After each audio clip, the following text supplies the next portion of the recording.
Tired of VLC giving you trouble with your MP4? Get your videos playing smoothly again with these easy fixes. First, let's make sure you're using the latest version of VLC. Outdated versions can have bugs or missing codecs. Open VLC Media Player, go to Help, check for updates. If updates are available, download and install them. Restart VLC and try playing your MP4 again. Fix 2. Disable hardware decoding. Sometimes hardware decoding can cause issues, especially with complex MP4 files. Go to Tools, Preferences. Click Show Settings and select All.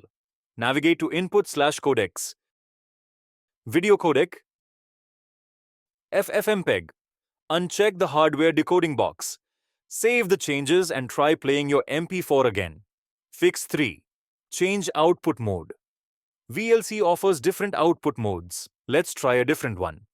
Go to Tools, Preferences. Click on Video and ensure Enable Video and Window Decorations are checked. In the Output drop-down, select OpenGL Video Output. Save the changes and restart VLC. Fix 4.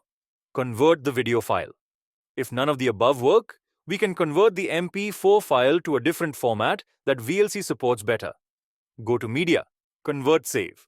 Click Add and select your MP4 file. Click Convert/Save again. In the Profile drop-down, choose a compatible output format. Select a destination folder and start the conversion. That's it. These solutions should help most cases of VLC not playing MP4 videos. For a more in-depth guide and troubleshooting steps, check out the full article link in description.